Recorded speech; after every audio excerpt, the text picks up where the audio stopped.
नमस्कार, जय माता दी। मैं हूँ आपके अपनी लाइफ डिज़ाइनर आचार्य जीतू सिंह। पाप मोचनी एकादशी अनजाने में हुए हर पाप से मुक्ति पाने की एकादशी होती है। लेकिन आप ये मत समझिएगा कि आप बहुत सारे पाप के ऊपर पाप करते जाएं और उसके बाद एकादशी का व्रत रख लें। उससे कुछ नहीं होने वाला, कोई पाप से मुक्ति नहीं मिलने वाली। जो चीज़ आपने जानबूझकर की है उससे कैसे मुक्ति मिल सकती है, क्योंकि वो तो आपने अपने होशो-वश में की है। लेकिन अगर आपसे कोई चूक हो चुकी है, भोलेपन में हो गई हैं कुछ चीज़ें, अनजाने में कुछ चीज़ें हो चुकी हैं और उसका कष्ट हम भुगत रहे हैं, कोई ना कोई परेशानी हमारे जीवन में बनी रहती है, तो ऐसी चीज़ें अगर आपके साथ हो रही हैं तो आपको जाने नहीं अनजाने में किए हुए पाप से मुक्ति मिल सकती है। एकादशी की अगर हम बात करते हैं तो 7 अप्रैल को, ये जो बुधवार का दिन है, वहाँ से एकादशी तिथि शुरू होगी। दोपहर को 1:39 से एकादशी तिथि शुरू होगी और 8 तारीख को यानी अगले दिन 4 बज के शाम को 10 तक एकादशी तिथि है। यानी अगर आपको व्रत रखना है एकादशी का, पाप मोचनी एकादशी का व्रत रखना है, तो आपको ये व्रत 8 अप्रैल को रखना चाहिए, ना कि 7 अप्रैल को, क्योंकि 7 अप्रैल को उदया के ऊपर भी ये तिथि नहीं है एकादशी तिथि जिसका व्रत आप रख पाए। पाप मोचनी एकादशी तो हम रख लेते हैं, व्रत हम एकादशी का कई बार बहुत सारे लोग व्रत रखते हैं, लेकिन इतने कष्ट दूसरों को देते हैं, इतनी तकलीफ़ें देते हैं, कभी मुंह से अपशब्द बोल करके देते हैं, कभी इशारों इशारों से परेशान करते हैं। तो आपको क्या लगता है कि व्रती को ये सब चीज़ें करनी चाहिए? नहीं, इससे आपका व्रत पूर्ण नहीं होता है, इससे आपको कोई भी फल नहीं मिलता है।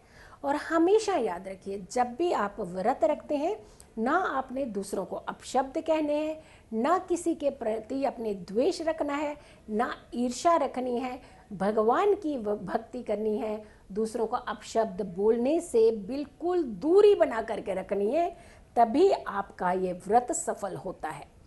व्रती को हमेशा ब्रह्मचर्य का पालन करना चाहिए। व्रती को हमेशा मांस मदिरा से दूर रहना चाहिए। कुछ लोग क्या करते हैं कि दूसरे दिन व्रत होता है, पहली शाम को पहले कुछ खा पी लेंगे, मदिरा भी पी लेंगे और नॉन वेज भी खा लेंगे कि कल का व्रत है। आपको मालूम है, जब इस तरीके के व्रत रखे जाते हैं तो पहली शाम से ही भोजन नहीं किया जाता। यानी आपका शरीर भी स्वच्छ होना चाहिए, शुद्धता होनी चाहिए, विचारों में शुद्धता होनी चाहिए, आपकी नीयत में शुद्धता होनी चाहिए, तभी आपको व्रत का फल मिलता है। वरना सिर्फ एक दिखावे तक का ही व्रत रह जाता है और अपने आप को सेटिस्फाइड करने के लिए ही आप व्रत रखते हैं। किसी को तकलीफ नहीं देनी चाहिए, बड़ों को नहीं सताना चाहिए। आप अपने गुरुओं का, घर के बड़े लोगों का अपमान नहीं करना चाहिए। घर के बुजुर्ग हैं, उनका आशीर्वाद लेना चाहिए। 2 समय की पूजा ज़रूर करनी चाहिए। व्रती को हमेशा 2 समय की पूजा करनी चाहिए। सूर्य उदय से पहले के उठ करके स्नान लेने चाहिए। क्या आप ऐसी चीज़ें करते हैं? अगर आप नहीं करते हैं तो फिर आप व्रत क्यों रखते हैं? आप ऐसे ही भगवान को मना लीजिए, आप विष्णु का ऐसे ही आशीर्वाद पा लीजिए।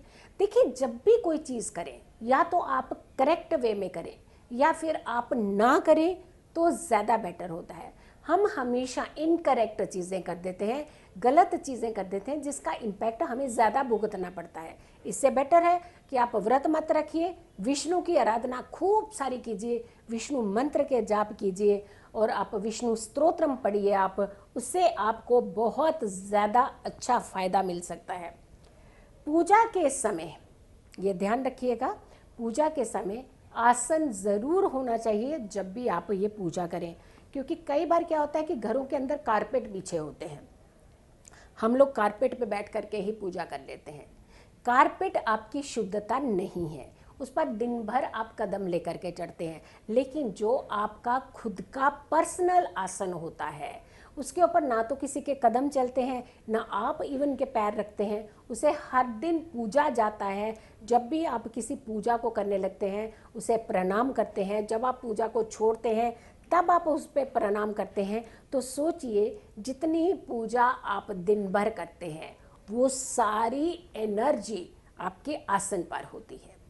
और आपको मालूम है, अगर आप कभी बहुत ज़्यादा स्ट्रेस में होते हैं, ये करके देखिएगा, इस उपाय से रेमेडी को ज़रूर कीजिएगा। अगर आप कभी भी कहीं स्ट्रेस में हैं, कोई परेशानी है, कोई ख़ास परेशानी, आपको लगता है इसका सोल्यूशन नहीं निकल रहा, मैंने बहुत सारी चीज़ें हैं, थोड़ी देर के लिए शांत हो जाइए, हाथ पैर धो लीजिए, मुंह धो लीजिए, उसके बाद आप उस आसन का प्रयोग कीजिए जिस आसन पर बैठ करके आप डेली पूजा करते हैं।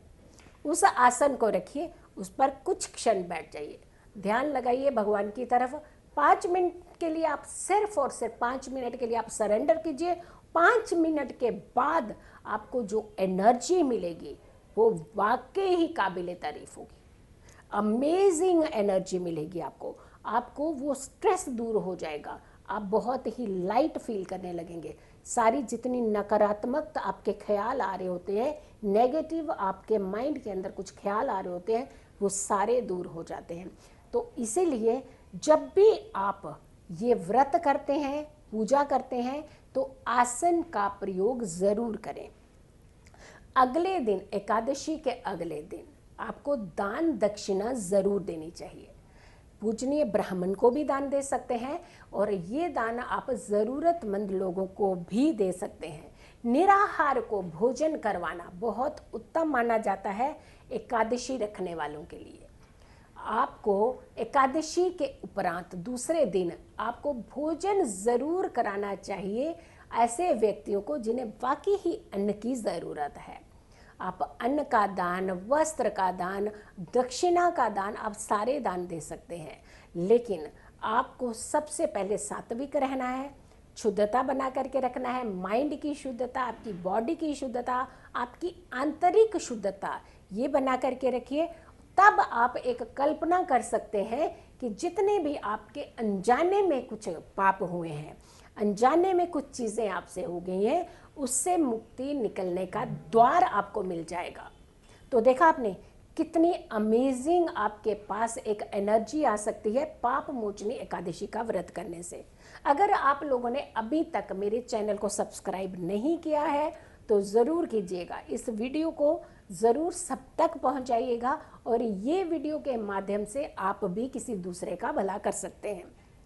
और तो और अगर आप अपॉइंटमेंट लेना चाहते हैं तो ये जो नंबर्स फ्लैश हो रहे हैं ये पर्सनली कंसल्टेंसी के हैं।